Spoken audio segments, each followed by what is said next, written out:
ากาศดีเลยทุกคนนี่ทุกคนนี่ได้อยู่บ้างติดมันอยู่มาแล้วโอ้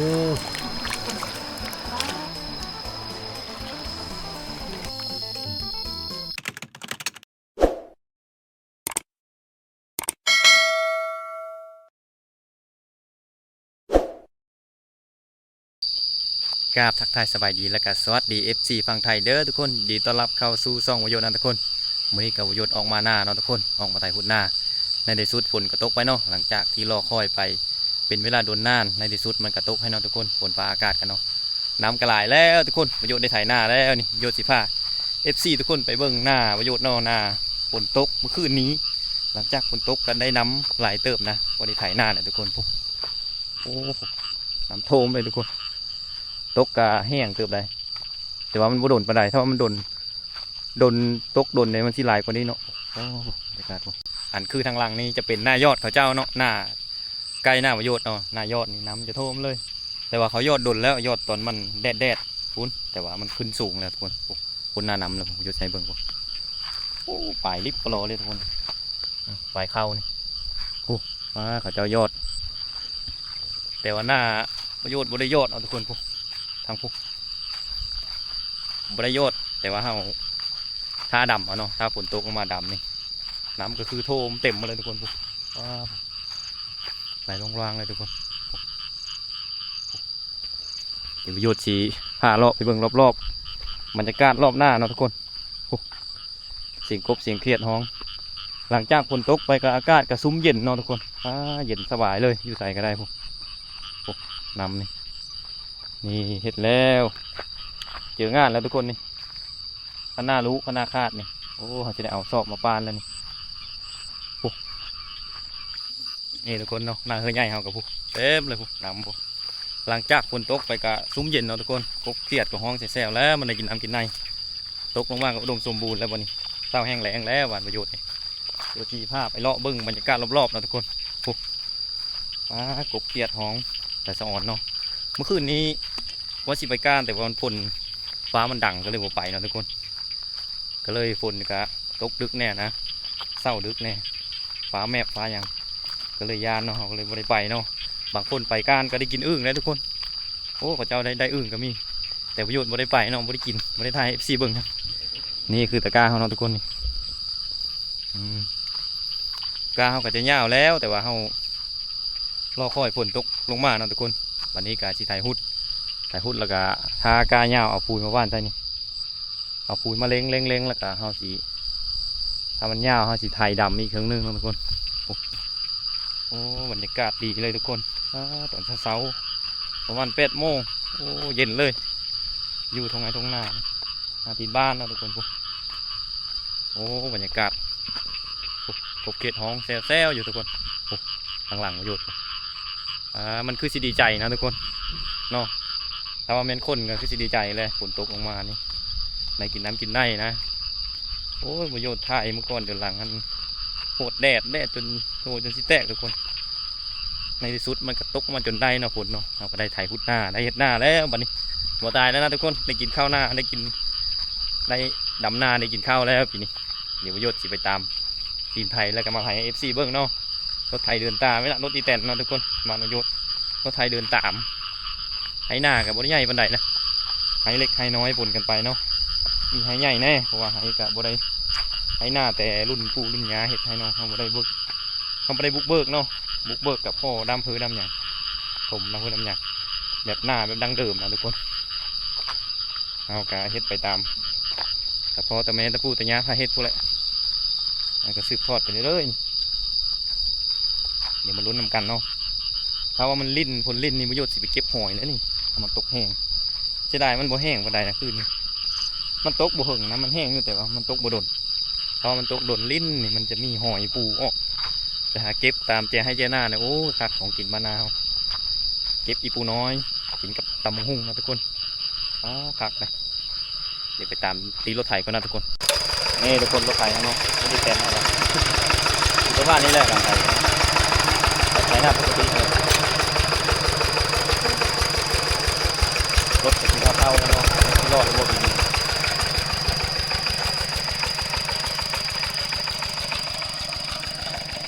นี่เนาะทุกคนนี่ไถกับแบบนี้ประมาณนี้เนาะป้ากบเกลียดหอมทุกคน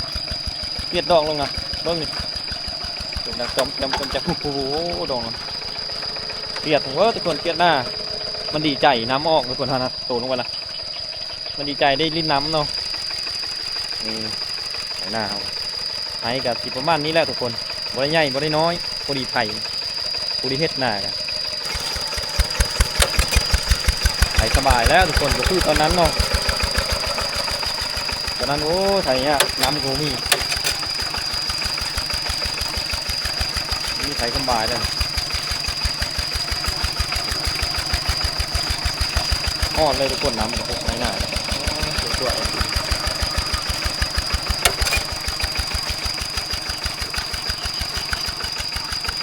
ติดกบเสียงเปียกท้องโอ้บักหอยก็มีบ่โอ้นี่บักหอยทุกคนโอ้แม่นบ่บักหอยบ่นี่โอ้บักหอยอีหลีได้ทุกคนนี่โอ้มันตายแล้วมันรีบเลยทุกคนเดี๋ยววิโยชน์สิพาทุกคนไปเบิ่งห้องระบายเนาะห้องระบายภายก่อนวิโยชน์เฮ็ดพุ่นละแต่ไปเบิ่งว่ามันสิมีปลาขึ้นหรือบ่เนาะทุกคนมันสิมีปลาขึ้นปลายังบ่เฮาสิไปเบิ่งแล้วก็เฮาสิถ้าว่ามันมีปลาเฮาสิเอาแห่ไปว่านเอาได้ทุกคนเดี๋ยวสิพาไปเลาะเบิ่งบรรยากาศทุ่งนารอบๆทุ่งนาเนาะทุกคนทางหลังวิโยชน์ก็คือน้ำทั้งหมดทุกคนโอมไปแล้วโอ้นี่แห้งล้นขั้นเลยทุกคนเดี๋ยวไปเบิ่งเนาะห้องระบายเนาะโอ้ตัวนี้กะเอาเป่งมานี่นะทุกคนน้ำไหลน่าจะไอ้พอเป่งบ่จักน่าจะมันขาดโอ้น่าจะบ่อยู่ดอกปานแบบนี้เนาะปลาตัวน้ำทั้งเบิดทุกคนล้นขั้นเลยทุกคนโอ้กบเขียดหน้าดองแซ่เลยทุกคนโอ้ต่ำขนาดนี่ดองจุ่มจำเลยนี่โอ้มันดีใจแห้งแล้วมันได้ดินน้ำ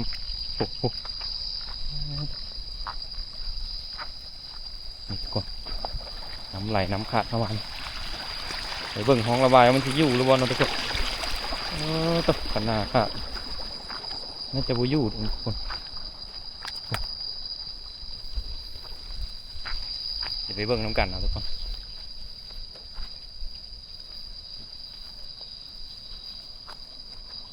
ไก่จะเหาะแล้วล่ะทุกคนนี่ปลาตัวปลาขึ้นนี่โอ้ยพักได้ทุกคนนี่ทุกคน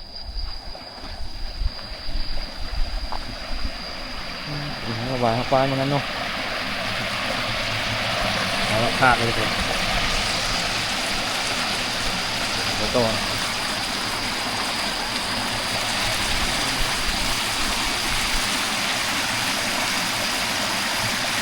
เอาแป้นคั้นไว้ฮะไว้แต่ก่อนมันอยู่บนไหนเนาะตอนเป็นโค้ยทั้งคนทุกคนโค้ยทั้งต่อที่เลยถ้าว่ามันลิ้นเลยนะครับสิมาลักเอาปลาอยู่นี่ทุกคนปลามันขึ้นมาจากห้วยห้องนี่ขึ้นมานี่เท่ากับเอาแห่มาดักเอาอยู่นี่นะทุกคนเพราะว่ามันเป็นห้องเป็นโค้ยทุกคนโค้ยลงไปปุ๊บย่างว่ะทุกเพราะว่าปลาขึ้นนี่มันจะปีนขึ้นนี่เนาะขึ้นไปหันนะครับเกล็ดหน้าไปโอ้อีปูเนี่ยทุกคนนี่โอ้อีปูขึ้นมาแต่น้ำไหลเอาไปกินกับโอ้ไปแล้วเอาไปกินกับตำมะฮุ่งนะทุกคนนี่ปูหน้าได้ทุกคนนี่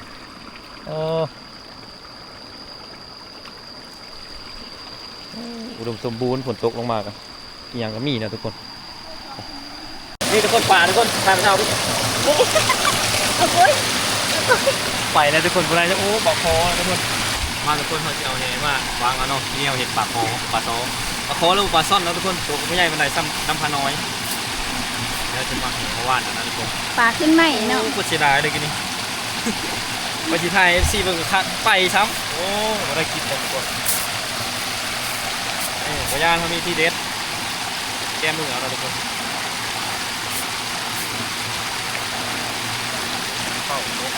หลังจากฝนตกเมื่อคืนนี้ทุกคนไม่แห้ง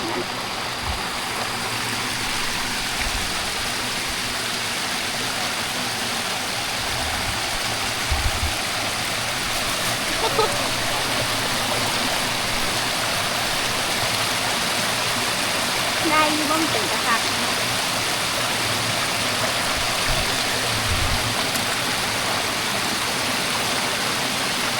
ตัวไหน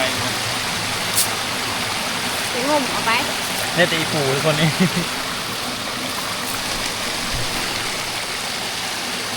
กูน้อยทุกคน เคยกองมีกับตำมะฮุ่ง กับต้มตำเรือตำหุ่นมาเลยโอ้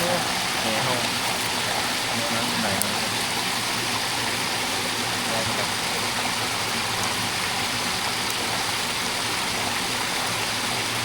โอ้สีดา น้ำไปจุกบน วันอะไร นี่ก็ขึ้นมาเดี๋ยวน้ำไหลแบบนี้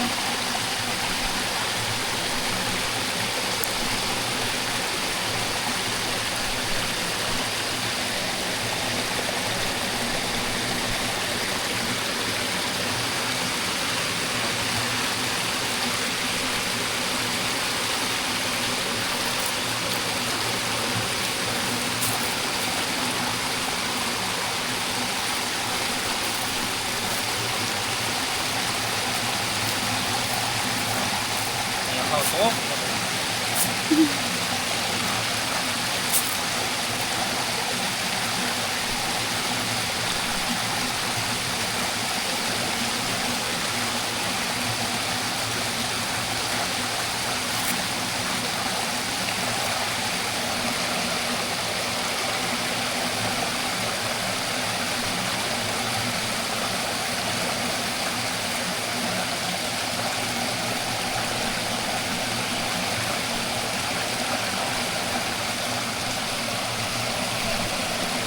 ขาดเ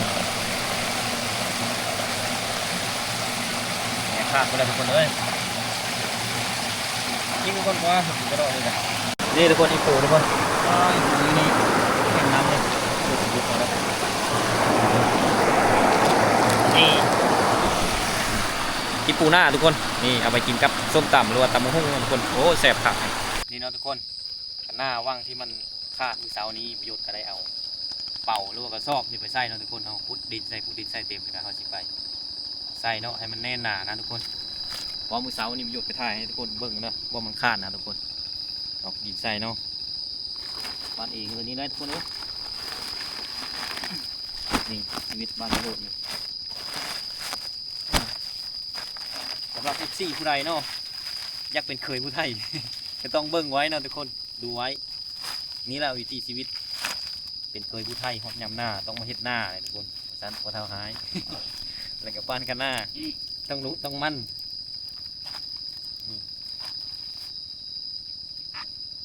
นี่เลยทุกคน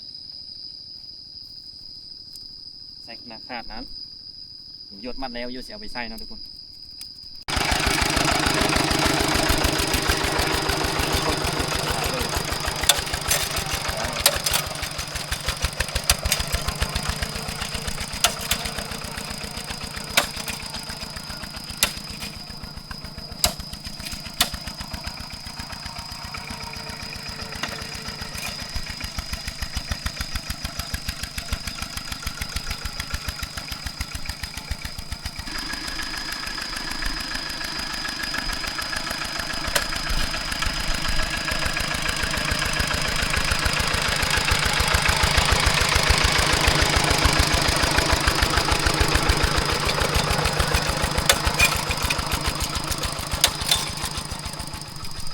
นี่เราทุกคนทำมาลักของปลาเนาะปลาดุกอยู่นี่อยู่ในหูนี่ทุกคนมันขึ้นให้หน้านะทุกคนมันอยู่นี่มันฆ่าโกนนี่มันฆ่าห้องนี่นั่นไปแล้วออกไปแล้วทุกคนนี่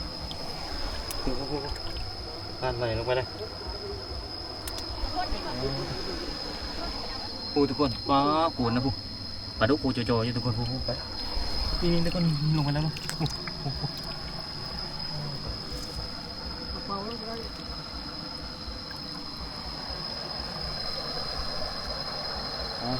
ไปแล้วทุกคน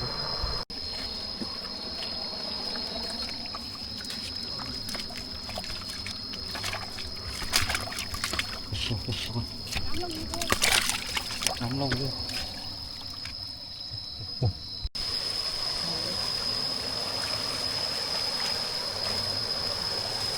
เอาเฮ้ยน้ำมาเอาพี่เฮ้ยเอาดิพอละนี่ทุกคน เขากลางทุกคนก็ปลาดุกใหญ่ คืออะไรสีฟ้ามันคิดไปเลยจะพูดเลยนี่อะไรนะครับ ที่เลยปลาดุกว่ะ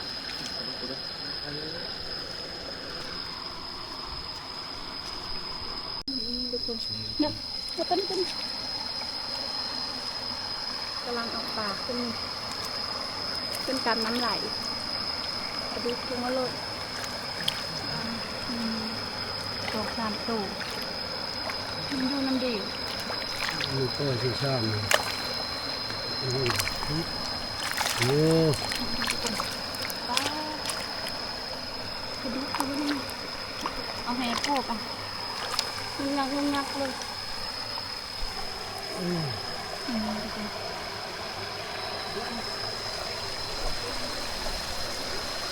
มันตักนั่นแหละ มา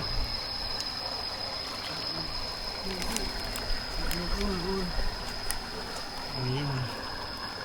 นี่มันตัก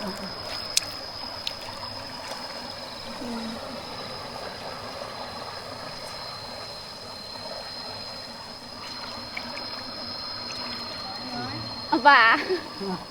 มาไงมันเป็นง่ายนะ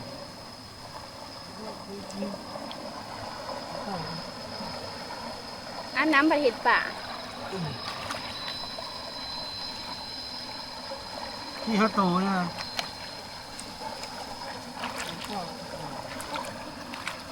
เจ้าของเบิ้งหูนะพอเจ้าป้าก็ไปขึ้นอยู่เฮ้ยเบิ้งหูมาเลยเห็นมันลั่งขึ้นหูนั่นโย่บ่มโจกมันดีขึ้น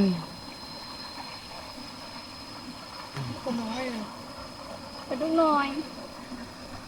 เป็นไง นี่เขาบอกว่า ตอนนี้ก็ปล่อยน้ำ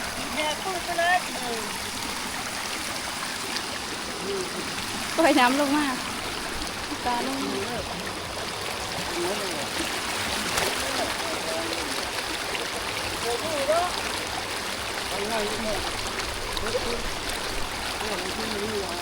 เฮ้ยคุณโมเมนต์ก่อน นี่เราทุกคนเขารัดเอาบงกีเนี่ยว่าได้หลายเลยปลาก็มันจะขึ้นเนาะทุกคน แต่ว่าถ้าว่าตอนค่ำๆตอนประมาณ6 โมง 7 โมงเขาจะมารัดมันจะได้หลายกว่านี้เนาะทุกคนเพราะว่าปลามันกำลังจะขึ้นเนาะรัดเอาว่างใส่หน้ากินีแลนด์มารัดอันนั้นพอนี่ทุกคนโอ้นี่ปลาดุกก็มีนี่ทุกคนนี่นี่ตัวใหญ่เลย นี่ทุกคน ปลาดุกหน้านี่ทุกคนเหลือเสริมอยู่นี่ ตัวลอยเนาะ ปลาธรรมชาติบริเวณปลาปล่อยปลาเลี้ยงปลาอย่างปลาดุกหน้าเฮาเอาไปปิ้งป่นว้ากักมันจะสวาดเลยทุกคนเดี๋ยวรอลุ้นเบิ่งแรงเนาะว่าสิมารัดอีกประมาณ5 โมง 6 โมงตอนค่ำๆปลามันกำลังจะเก็บขึ้นนะทุกคนนี่เนาะทุกคนตอนนี้ก็เป็นเวลา11 โมงครึ่งกว่าๆแล้วเนาะแหละประโยชน์ก็ขึ้นมาเลยเฮ็ดกินเนาะทุกคนแกงปลาดุกที่เราเอานั่นแหละนี่ตอนนี้เรากำลังดังไฟเนาะนี่อยู่ให้อยู่หน้าเด้อทุกคนนี่หากินตามธรรมชาตินี่เนาะทุกคนตอนนี้ก็ประโยชน์ได้ขึ้นมาฮอดเถงแล้วเนาะนี่ประโยชน์สิเทใส่กระซ่าให้ทุกคนเบิ่งเนาะปลาดุกหน้าปลาดุกธรรมชาติทุกคนว้าเหลือซื้อให้หลายเดี๋ยวได้ป่าทุกคนนี่เบิ่งนี่ทุกคน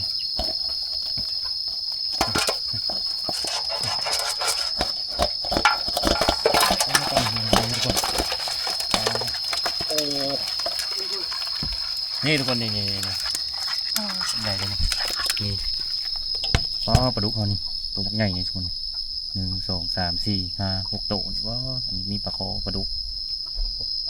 สิแกงกินนะทุกคนวันนี้เขาจะเฮ็ดเมนูแกงกินนะทุกคนนี่แกงใส่อันตะไคร้ยอดผักเนาะแต่เสียดายบ่มีอันมะหรือว่ามักผักเอาทุกคนทำมาแกงใส่มันสิมันแซ่บนะทุกคนโอ้ อยังมันหักเองเลยวันนี้นะนี่ทุกคนเงี้ยก็ยังไม่ได้หักนี่ก็กันถืออันตรายนี่ตัวน้อยนี่โคตรเจ็บเลยเดี๋ยวสิมาหักเงี้ยมันก็นักคนนี่ทุกคนมาสิมาหักเงี้ยมันทุกคนเฮ้ยนี่เงี้ยมันทุกคนถ้ามันถืออันตรายไปลูกนายทุกคนนี่เงี้ยลำเลมันนี่โอ้ทุกคนปลาแบบไหนตัวนี้เอาเสียไว้ปนกินมื้อแรงเป็นน้ำพริกกินนะทุกคนปนกินแรงเอาสิแกงซุ่มนี้น้อยนี่ซุ่มนี้เรากินแล้วเนาะมาแล้วทุกคนวันนี้เขาสีค่าแล้วเขาสีใส่ทายสะพอนเนาะเพราะว่าสะพอนไปว่านปุ๋ยเนาะให้เพิ่นมาแกงเนาะทุกคนแกงเป็นเซฟได้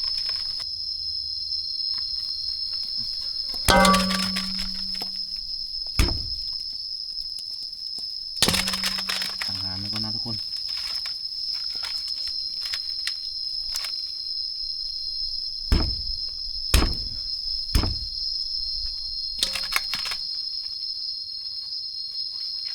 ตัวนี้ยังไม่ได้หักเองเลยนี่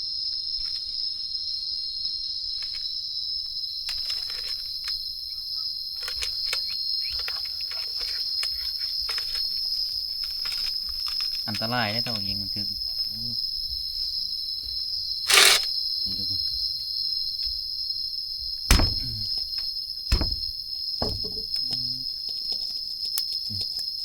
ยังปลาดุกหน้าโอ้ยถือว่าอันตรายสุด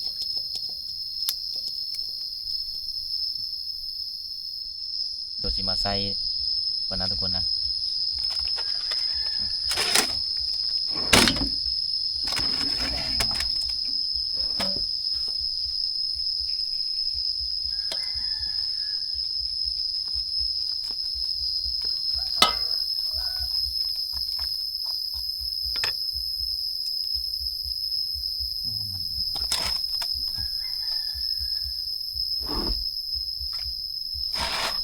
ใส่หมวกกระเบื้อง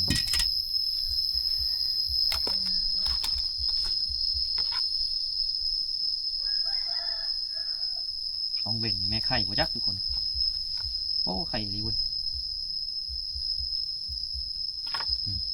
ไข่เต็มท้องเลยนะทุกคนเนี่ย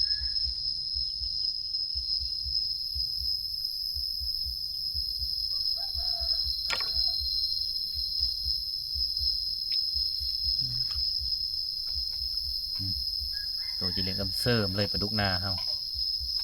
ปลาธรรมชาติแซ่บสุดทุกคน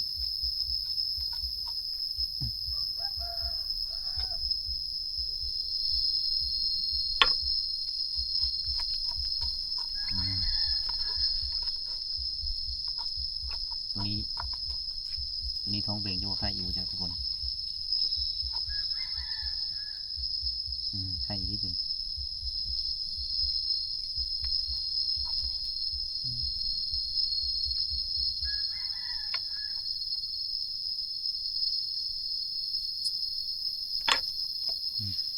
ไข่เต็มท้องเจ้ารอเลยทุกคน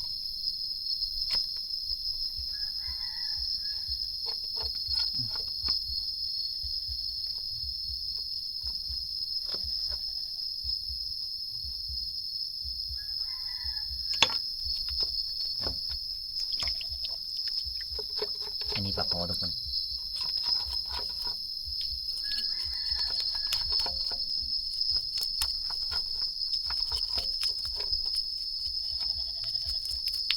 ซอกเก็ตมันเนาะปลาคอหรือปลาซ่อนปลาคอน้อยทุกคน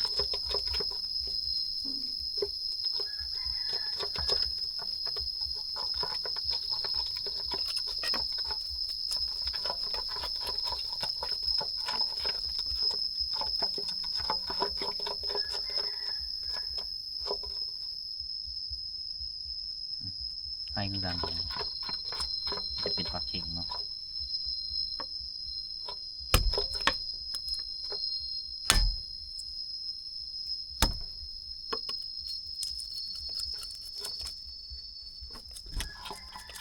ปลาเข็งเขาก็จะแกงเข้ากันด้วยนะทุกคนเขาใส่ไป ะพอนขึ้นมาให้สะพอน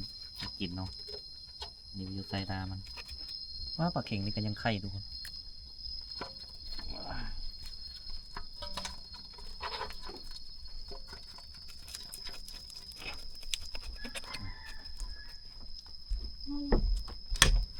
เป็นอย่างนี้เลยได้ไหมทุกคนนี่ทุกคนสะพอนได้มาอีกแล้วนี่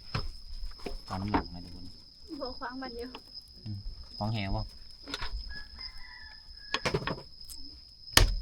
ไปก็ได้เดี๋ยว2 คนเจ็บ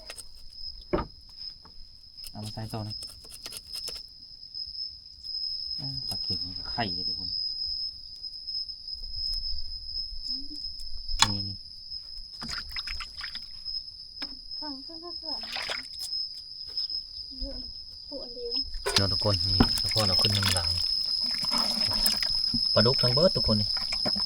ตัวอันนี้ก็เขาสิแก่นี่ส่วนตัวใหญ่ครับก็เอาไปขังน้ำกันเลยตัวใหญ่นี่กันครับน้ำพริกกินเงี้ยผม เหนียวเลยนะไม่ค่อย ตัวนี้ใหญ่กว่าหมูทุกคนนี่อันนี้คือเขาสิแกงกินเนาะแกงกินตอนง่ายตอนเที่ยงนี่เนาะนี่ทุกคนวันนี้สะพอนมาเฮ็ดเป็นประโยชน์ละขึ้นมาตะวันพูยแล้วเนาะใส่ปลาดุกใส่ตื่มนี่ยังมันบ่พอกิน ตัวแม่ไข่ นี่กันนี่ แม่ไข่มันนะ บ้าใครจะรออยู่เนาะจะได้แต่ว่ามีหมกพักนะทุกคนมีหมกอูหมกพักโอ้คักเลย แกงสมุนก็หั่นแบบนี้หั่นแล้วมันติดต้น ลูกบัตัดเป็นทอนใช่ปะลูกบัตัดเป็นทอน กระทอดแล้วตัดเป็นแบบนี้ทอดน้อย บัดไปแกงมันสีเปื่อยเนาะ ๆถ้าตัดทอดใหญ่ก็ อยู่ให้อยู่หน้าทุกคนวันนี้ออกมาไถหน้าเนาะฝนตกเมื่อคืนนี่โอ้ถือว่าโชคดีได้ของกินไปมันวันนี้คิดว่าจะได้จับเป็ดจับไก่ต้มได้เนาะ เพราะว่ามันในพอไปเบิ่งหางลิ้นหันหางพายหันก็เลยเห็นป่ามันกำลังสิขึ้นกำลังสิบืนขึ้นหน้านะทุกคนเฮาก็เลยสุกดีจับมาแกงกินมื้อนี้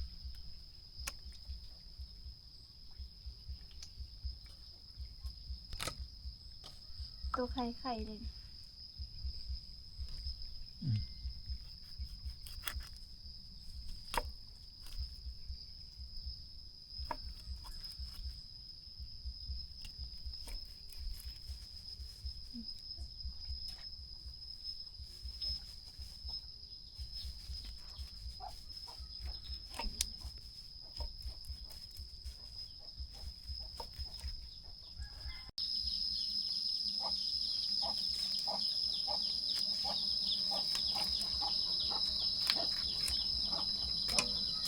ปลาเข็ง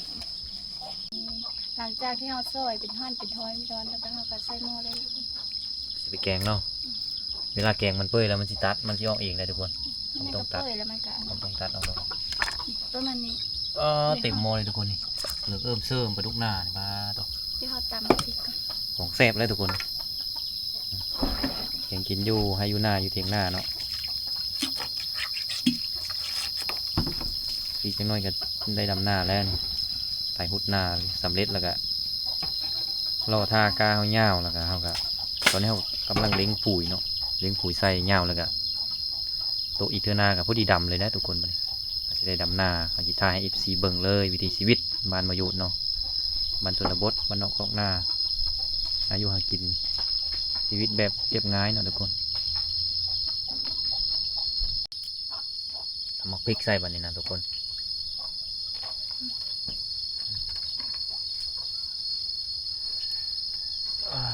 นี่ซะ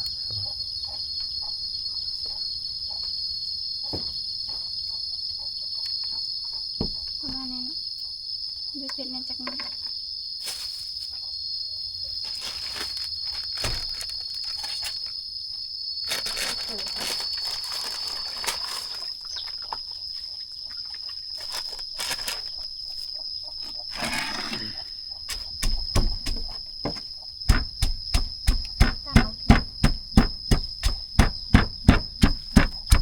ตับใส่แกงเลยทุกคน พักอีดูได้บ่พักอีดูเฮา มี โอ้โหมีจัง หวานแล้วมันทำเกิด ใส่แต่ตะไคร้บ่โอ้ใส่ เฉยคือยังมันดี แกงอะไรก็แซ่บอยู่ดอกทุกคนเพราะว่าปลาดุกหน้ามันมันเด้ปลาดุกมันบ่คือปลาดิมันบ่คือปลาดุกเขาเจ้าเลี้ยงในอันเมืองในหยังมันบ่แซ่บแต่ว่าเฮาแกงใส่เครื่องครบอันนี้มันปลาดุกหน้านี่มันสิเหลืองเสริมนี่มันโตๆ เอาแกงแซ่บ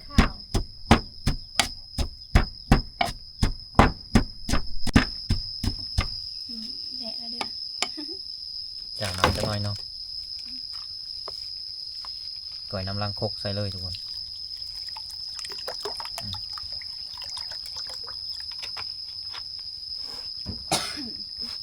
เทลงไปเลยน้ำลายหมดเลย วิโยจีเอาลงไปค้างไฟนะทุกคนฝามันดิฝาใส่ดิพวกฝาอยู่ ใส่เพิ่มพวกใส่ตะไคร้สลาย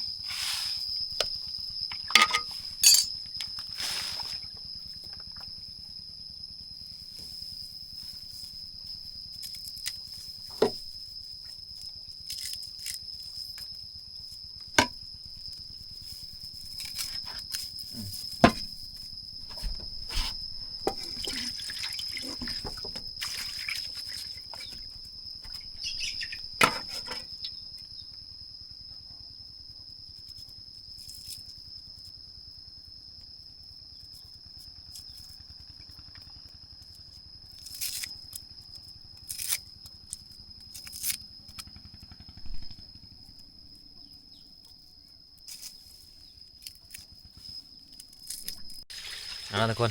วิโยจีไปค้างใส่ไฟวันนี้นี่ป้าเต็มหม้อเลยทุกคนนี่ไฟก็มาดังดูตารางเนาะทุกคนเดี๋ยวเอาไปเลยนี่ค้างใส่ต่อไฟเลยทีเขาก็จะมันทันลงเนาะตกเถียงได้นี่ถึงหน้าบรรยากาศอยู่เถียงให้เถียงหน้าทุกคนพวกนำมาบไปตรงพวกไฟเฮา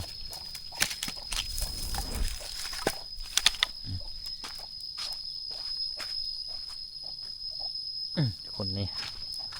ปังปึ๊บเป็นอยู่เลยทุกคนก็มาปักใส่เลย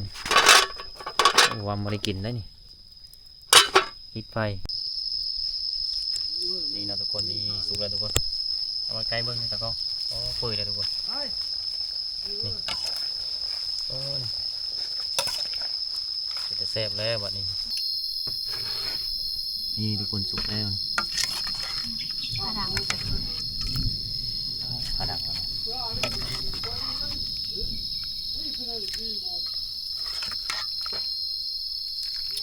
เป็นตอนเลย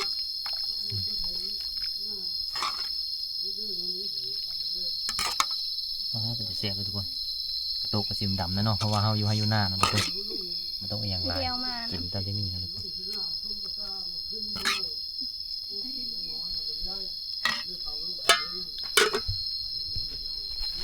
แล้วทุกคนเนาะมาหยุดกะขอตัวไปกินข้าวกันเนาะขอบใจทุกคนเด้อที่ติดตามรับชมแต่ต้นจนจบนะทุกคนคลิปนี้กะสิได้จบเพียงเท่านี้นะทุกคนคลิปหน้าพบกันใหม่เด้อทุกคนสุขดีทุกคนบ๊ายบาย